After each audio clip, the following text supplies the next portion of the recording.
Hello friends, welcome to my YouTube channel. तो आज हम बात करने वाले हैं मैन्युफैक्चरिंग ऑफ ब्रिक, यानी कि ब्रिक जो होती है उसे कैसे बनाया जाता है, कौन कौन सी प्रोसेस जो होती है वो काम में ली जाती है। तो चलिए स्टार्ट करते हैं। तो सबसे पहले हम बात करते हैं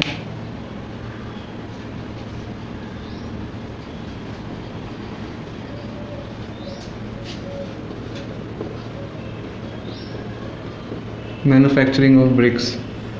इसमें कौन कौन सी प्रोसेस यूज़ में लाई जाती है। इसमें सबसे पहले जो प्रोसेस होती है उसका नाम है preparation of clay. Next moulding. उसके बाद ड्राइंग, फिर बर्निंग, तब जाके हमें प्राप्त होती है ब्रिक। यानी कि हमें एक ब्रिक अगर चाहिए तो उसके लिए इन सारी प्रोसेस से गुजरना पड़ता है, जिसमें आती है प्रिपरेशन ऑफ क्ले, यानी कि क्ले का निर्माण करना, मोल्डिंग सांचे में डालना, ड्राइंग सुखाना, बर्निंग उसे गर्म करना या फिर पकाना, और जब जाके हमें क्या प्राप्त होती है, ब्रिक। तो सबसे पहले बात करते हैं प्रिपरेशन ऑफ क्ले। इसमें कौन कौन से स्टेप्स आते हैं। इसमें सबसे पहले आता है अनसोलिंग, दूसरे नंबर पे आता है डिगिंग, तीसरे नंबर पे आता है क्लीनिंग, चौथे नंबर पर आता है वेदरिंग, पाँचवें नंबर पे आता है ब्लेंडिंग, और लास्ट छठे नंबर पे क्या आता है टेम्परिंग, या फिर जिसे हम कनीडिंग। यानी कि प्रिपरेशन ऑफ क्ले जो होते हैं उनमें इन सारे स्टेप्स का यूज़ किया जाता है। तो इनके बारे में जानते हैं, ये होते क्या है। सबसे पहले आता है अनसोलिंग। इसका मतलब क्या है, हटाना। यानी कि जहाँ से भी हमें ब्रिक बनानी है, ब्रिक बनाने के लिए हमें सिंपल सी बात है, मिट्टी चाहिए होगी, यानी कि क्ले चाहिए होगी। तो उसके लिए जहाँ से भी हमने क्ले निकालनी है, यानी कि खोदनी है, उसकी उस जगह की टॉप सरफेस से हम 200 mm जो थिकनेस की लेयर है उसे हटा देते हैं। ऐसा क्यों हटाते हैं, क्योंकि वहाँ पे अशुद्धियाँ होगी, ग्रास होगी, रूट्स होगी, मामा चुर्री जो होंगे, उनके छिलके होंगे, तो उनको हटा देते हैं ताकि उनमें से अशुद्धियाँ जो है वो सारी हट जाए। इसका मतलब क्या होता है अनसोलिंग, जहाँ से सोइल यूज़ में लेते हैं वहाँ से 200 mm की टॉप लेयर हटा देते हैं। ये बात होगी किसकी, अनसोलिंग की।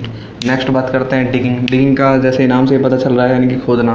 अब क्या करते हैं, टॉप्स लेयर हटाने के बाद मिट्टी को खोदी जाती है, और खोद के 600 से मिट्टी को खोद के जो मिट्टी निकलती है उसको 600 से 1200 mm ऊंचाई के टीलों में बदल दिया जाता है। यानी कि इसमें सोइल को खोद कर 600 से 1200 mm के टीलों में कन्वर्ट कर लिया जाता है।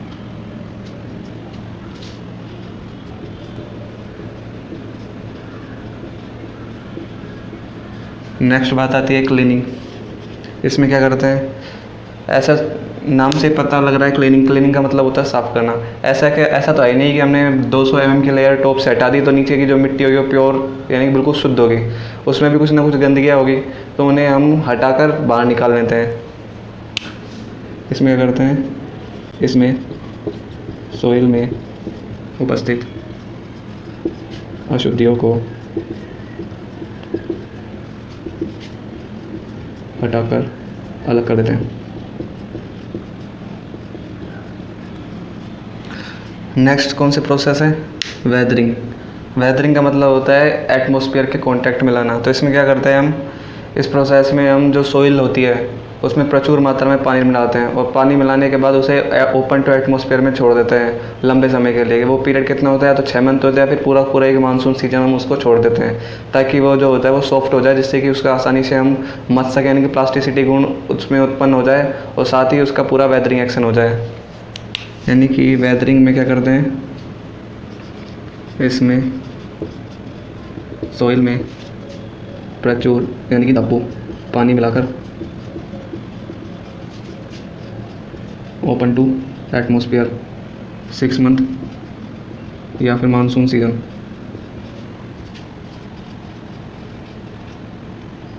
तक छोड़ देते हैं।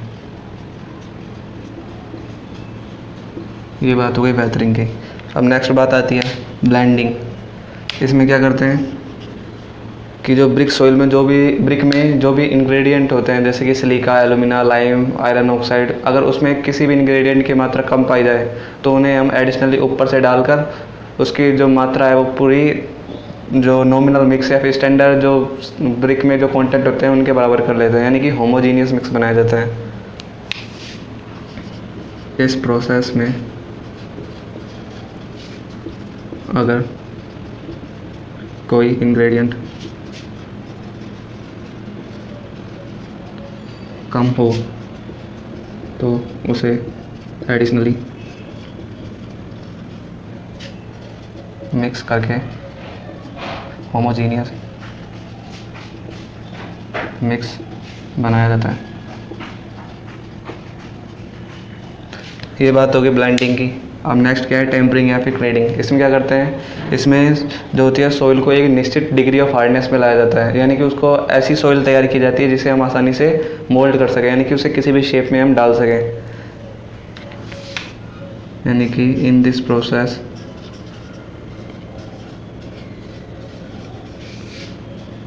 Clay brought into proper degree of hardness। यानी कि इस प्रोसेस में इतनी हार्डनेस उत्पन्न की जाती है जिससे कि उसमें प्रचुर मात्रा में इतनी हार्डनेस प्रोवाइड कराई जाती है कि उसे किसी भी शेप में डाला जा सके। यानी कि इस प्रोसेस के बाद वो सॉइल ऐसी हो जाती है कि वो नेक्स्ट ऑपरेशन ऑफ मोल्डिंग के लिए बिल्कुल तैयार है। और इसको चेक कैसे करते हैं, इसको चेक करने के लिए कोई भी एक सॉइल सैंपल लेंगे, उसको रोल करेंगे। अगर वो 3 mm मोटी अगर थ्रेड में रोल होने के बाद अगर वो टूटता नहीं है तो बिल्कुल नेक्स्ट ऑपरेशन मोल्डिंग के लिए सही है, वरना उसको दोबारा से प्रिपेयर करते हैं। तो ये बात होगी प्रिपरेशन ऑफ क्ले की। इनको दोबारा से देख लेते हैं। इसमें कौन कौन से स्टेप है। अनसोलिंग, इसमें क्या करते हैं, कोई भी सॉइल जहाँ से भी हम सॉइल को लेते हैं उसके टॉप सरफेस से 200 mm की लेयर को हटा देते हैं। ऐसा क्यों करते हैं, क्योंकि वहाँ पर कुछ ना कुछ अशुद्धियाँ होगी, ग्रास रूट्स, मामा चुर्री के रैपर होंगे, तो उनको हटा देते हैं क्योंकि ये ब्रिक के लिए हार्मफुल होते हैं। दूसरी बात आती है डिगिंग। इसमें क्या करते हैं, अब टॉप लेयर हटाने के बाद मिट्टी को खोदी जाती है और खोदने के बाद जो सॉइल होती है उसे 600 से 1200 mm के टीलों में लगा दिया जाता है। टीलों में क्यों बनाया जाता है, ताकि वो जगह जो है वो कम घेरे और हमें ज़्यादा स्पेस मिल सके। उसके बाद की जाती है क्लीनिंग। क्लीनिंग में क्या होता है, कुछ भी जो भी उसमें अशुद्धियाँ होती है जो ब्रिक सॉइल के लिए हार्मफुल में या फिर ब्रिक के लिए हार्मफुल है, उनको छाट के अलग फेंक दिया जाता है। उसके बाद की जाती है वेदरिंग। इसमें क्या किया जाता है, उस सॉइल को ओपन टू एटमॉस्फेयर पानी डालकर छोड़ दिया जाता है, जिससे कि उसकी वेदरिंग एक्शन जो है कंप्लीट हो जाती है। उसके बाद आती है ब्लेंडिंग। ब्लेंडिंग में अगर कोई भी ब्रिक के सॉइल में जो भी कंटेंट है अगर उसकी मात्रा कम पाई जाती है तो उसे एडिशनली ऊपर से मिक्स करके प्रॉपर होमोजीनियस मिक्स बना लिया जाता है। इसके बाद नेक्स्ट आती है लास्ट टेम्परिंग या फिर क्रेडिंग। इसमें क्या होता है, जो भी क्ले होती है उसको प्रॉपर डिग्री ऑफ हार्डनेस में लाया जाता है, यानी कि उसे ऐसे तैयार किया जाता है कि वो नेक्स्ट ऑपरेशन ऑफ मोल्डिंग के लिए प्रॉपर तैयार हो जाए। इसको चेक कैसे करते हैं, इसको चेक करने के लिए ब्रिक जो सॉइल होती है उसको रोल करते हैं। अगर वो 3 mm मोटी थ्रेड यानी कि 3 mm मोटी अगर थ्रेड बनने के बाद भी अगर वो नहीं टूटती है तो मोल्डिंग के लिए सही है, वरना उसको दोबारा से पानी डालकर उसकी प्रॉपर डिग्री ऑफ हार्डनेस में लाया जाता है। तो ये बात होगी प्रिपरेशन ऑफ क्ले की। अब नेक्स्ट बात करते हैं मोल्डिंग के बारे में। मोल्डिंग जो होती है वो 3 प्रकार से की जाती है। कैसे, hand moulding, second machine moulding,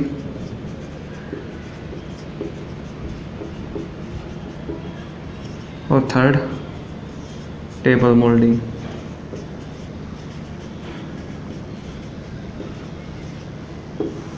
इसमें जो सबसे इम्पोर्टेंट है वो कौन सी है, हैंड मोल्डिंग। क्वेश्चन जो बनते हैं वो मेनली हैंड मोल्डिंग से बनते हैं।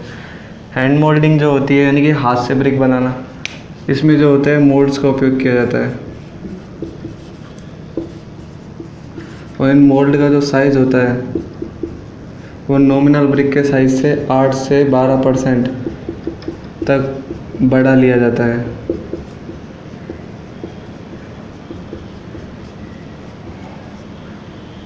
बड़ा क्यों लिया जाता है, क्योंकि जो रो ब्रिक होती है उसमें श्रिंकेज होती है जिससे कि वो सिकुड़ेगी और उसका साइज़ जो होता है वो छोटा हो जाता है। तो उसको प्रॉपर साइज़ में लाने के लिए उसका साइज़ जो होता है वो बड़ा लिया जाता है। और हैंड मोल्डिंग जो होती है वो 2 प्रकार से की जाती है। इनमें यानी कि जो मोल्ड्स होते हैं वो 2 प्रकार के होते हैं। पहला कौन सा होता है? Wooden mould.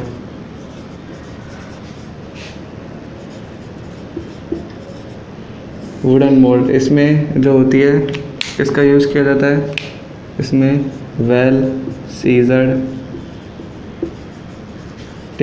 सीसम टिम्बर का यूज़ किया जाता है। और इसका यूज़ जब किया जाता है यदि ब्रिक जो है वो स्मॉल स्केल पर प्रोडक्शन हो रहा हो, यानी कि ब्रिक्स को यदि स्मॉल स्केल पर बनाया जा रहा हो तो फिर किसका यूज़ किया जाता है? वुडन मोल्ड का। नेक्स्ट बात करते हैं स्टील मोल्ड।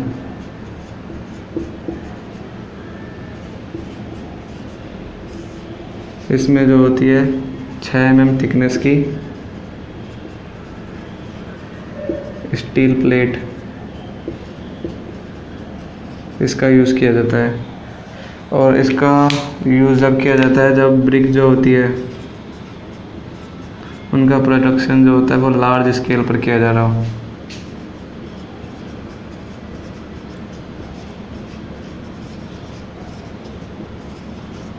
यानी कि जब ब्रिक्स को लार्ज स्केल पर बनाया जा रहा हो तो स्टील मोल्ड्स का यूज़ किया जाता है। इसके बाद करते हैं मोल्डिंग प्रोसेस। हैंड मोल्डिंग में ब्रिक 2 प्रकार से बनाती है।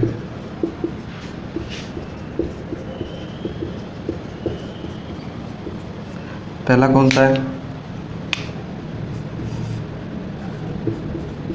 Slope moulding. और दूसरा कौन सा है? Sand moulding.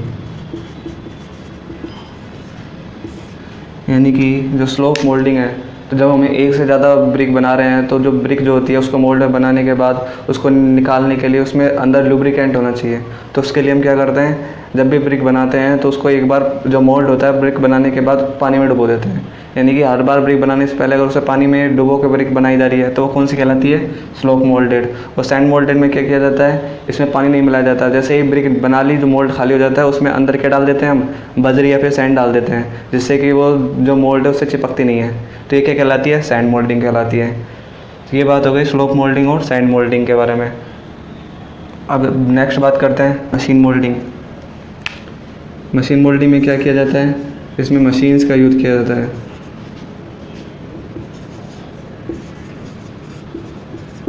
यानी कि इसमें ये सारी प्रोसेस जो होती है वो सारी किस्में हो जाती है मशीन में। यानी कि preparation of clay, moulding, drawing, burning, सब किस्में हो जाती है मशीन के अंदर ही अंदर हो जाती है। लेकिन ये हमारे इंडिया के लिए जो है वो सूटेबल नहीं है। क्यों? क्योंकि हमारे पास जो लेबर है वो ही इतनी ज़्यादा है कि हमें ये वाली जो प्रोसेस है ये बहुत महंगी पड़ती है, इसलिए इसका यूज़ इंडिया में नहीं किया जाता है। अब बात करते हैं टेबल मोल्डिंग। इसमें क्या किया जाता है? इसमें तो हम नॉर्मली ग्राउंड पर बैठकर ब्रिक को बनाते हैं। इसमें प्रॉपर हमको एक टेबल दी जाती है, उस पर सारी चीज़ होती है, सैंड, मोल्ड, पानी वानी सब होता है। तो उसमें जो एफिशिएंसी जो होती है वो बढ़ जाती है। तब बात करें हम एफिशिएंसी किसकी होती है सबसे ज़्यादा? सबसे ज़्यादा होगी मशीन की, मशीन मोल्डिंग की। उससे कम किसकी होगी? सबसे ज़्यादा होगी मशीन मोल्डिंग की। उसके बाद होगी टेबल मोल्डिंग की। और सबसे कम जो होगी वो होगी किसकी? हैंड मोल्डिंग की। ये बात हो गई मोल्डिंग के बारे में। इसमें एक और पॉइंट आता है फ्रॉग, स्टॉक बोर्ड या फिर मॉड्यूलर बोर्ड, स्ट्राइक बोर्ड,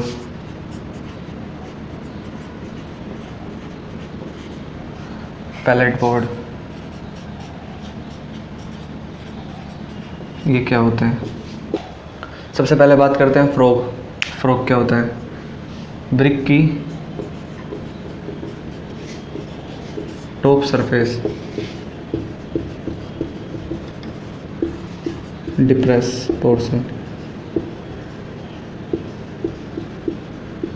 यानी कि ब्रिक की जो टॉप सरफेस होती है उसमें आपने एक गड्ढा देखा होगा जहाँ पर जो मैन्युफैक्चर जो होता है उसका नाम लिखा होता है, जैसे BKT या फिर कोई भी जिसने बनाई है उसका नाम लिखा होता है फलाना ठिकाना। तो वो क्या कहलाता है? फ्रॉग कहलाता है। इसका यूज़ जो किया जाता है इसका यूज़ मैन्युफैक्चर का नाम लगाने के नहीं लिए होता। इसका यूज़ जो होता है वो प्रॉपर की जॉइनिंग, यानी कि मैसोनरी में की जॉइनिंग बनाने के लिए इसका यूज़ किया जाता है। अब बात करते हैं फ्रॉक का साइज़ कितना होता है। फ्रॉक का जो साइज़ है बहुत बार कंपटीशन में पूछ लिया जाता है, वो होता है 9x4x1 से 2 सेंटीमीटर, यानी कि उसकी लेंथ कितनी होती है 9 सेंटीमीटर, विड्थ कितनी होती है 4 सेंटीमीटर, और थिकनेस कितनी होती है या फिर डेप्थ कितनी होती है 1 से 2 सेंटीमीटर। ये बात हो गई फ्रॉक की। अब नेक्स्ट बात करते हैं स्टॉक बोर्ड या फिर मॉड्यूलर बोर्ड। ये क्या होता है? इसका यूज़ जो होता है वो फ्रॉक बनाने के लिए किया जाता है, यानी कि फ्रॉक को बनाने के लिए किसका यूज़ किया जाता है? स्टॉक बोर्ड या फिर मॉड्यूलर बोर्ड का यूज़ किया जाता है। नेक्स्ट बात करते हैं स्ट्राइक बोर्ड। इसका यूज़ कहाँ पे किया जाता है? मोल्ड में क्ले भरने में यूज़, यानी कि इसका यूज़ जो होता है, जो भी मोल्ड होता है उसमें क्ले को सैंपल को भरने के लिए किसका यूज़ किया जाता है? Strike board. और पैलेट बोर्ड, ये क्या होता है? ब्रिक्स को ट्रांसफ़र करने में यूज़, यानी कि जो ब्रिक्स मोल्ड हो गई, यानी कि जिनको बना लिया है, उन रॉ ब्रिक्स को दूसरी जगह पर ट्रांसफ़र करने के लिए, ताकि उन्हें सुखाया जा सके, उसके लिए किसका यूज़ किया जाता है? पैलेट बोर्ड का। तो आई होप आपको समझ में आ गया होगा। हम नेक्स्ट बात करते हैं ड्राइंग के बारे में। ब्रिक्स को अंडर शैडो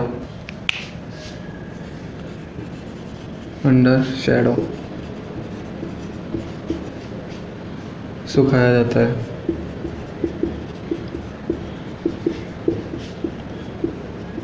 जब तक इनमें वाटर कंटेंट या फिर मॉइस्चर रिड्यूस होकर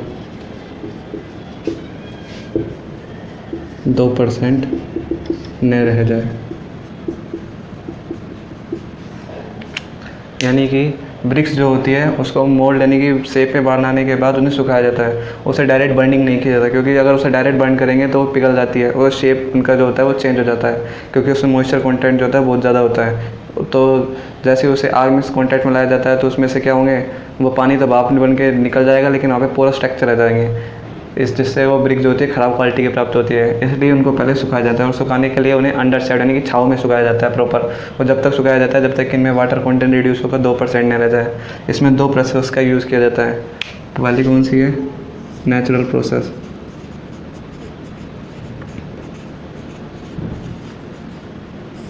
प्रोसेस। इसमें क्या किया जाता है? इसमें नॉर्मली अंडर शेड्स यानी कि ओपन टू एटमॉस्फेयर सुखाया जाता है, और उसमें सुखाने का टाइम कितना लगता है? इसमें सूखने में 3 से 10 दिन के मध्य का टाइम लगता है। इसमें ब्रिक्स को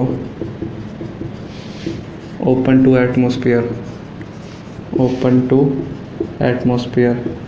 सुखाते हैं। इस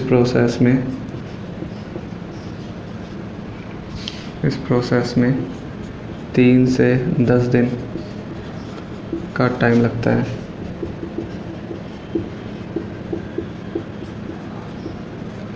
नेक्स्ट बात करते हैं दूसरी प्रोसेस, वो कौन सी है? Artificial.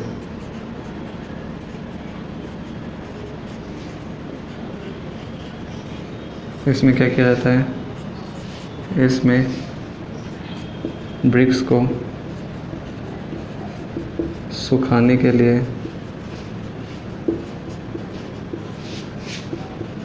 Hot chamber, dryers, tunnel का यूज़ किया जाता है।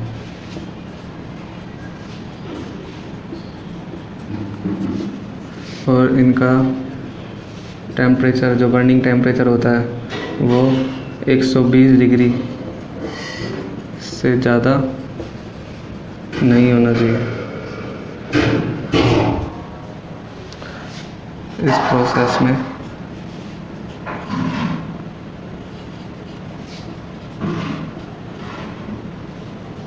1 to 3 डेज़ का टाइम लगता है।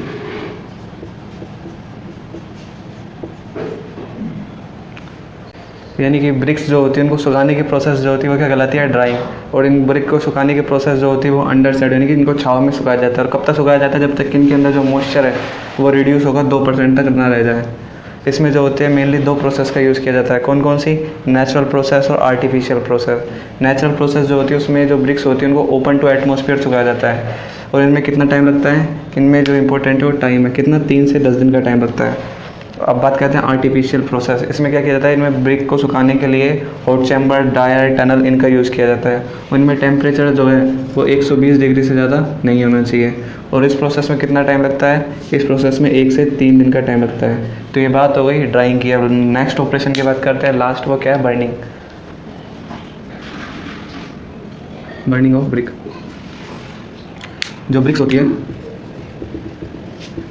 उनको 900 से 1200 डिग्री सेल्सियस पर बर्न किया जाता है।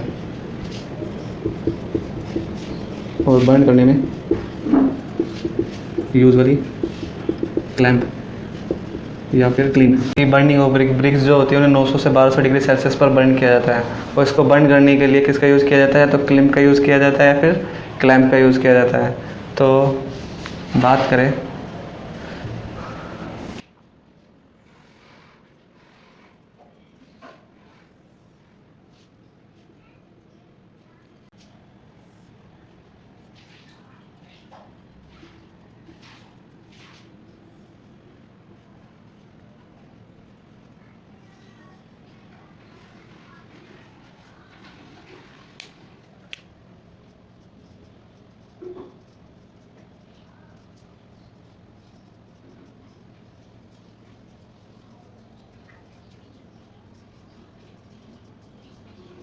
बर्निंग ऑफ ब्रिक के लिए किसका यूज़ किया जाता है? क्लैंप का यूज़ किया जाता है, फिर क्लीन का यूज़ किया जाता है। क्लीन को मेनली 2 भागों में बांटा गया है, इंटरमिटेंट क्लीन और कंटिन्यूस क्लीन। कंटिन्यूस क्लीन जो होता है उसे 3 भागों में बांटा गया है, होफमैन क्लीन, बुल स्ट्रेंच क्लीन और टनल क्लीन। तो हाँ, तो गाइज ये बात हो गई मैन्युफैक्चर ऑफ ब्रिक की, जिसमें आपने पढ़ा था preparation of clay, moulding, drawing, burning, और उसके बाद हमें क्या प्राप्त होती है? ब्रिक। तो आई होप आपको ये सारी प्रोसेस समझ में आ गई होगी। अगर समझ में आ गई हो तो please like, share, subscribe my channel. Thanks for watching. Thank you.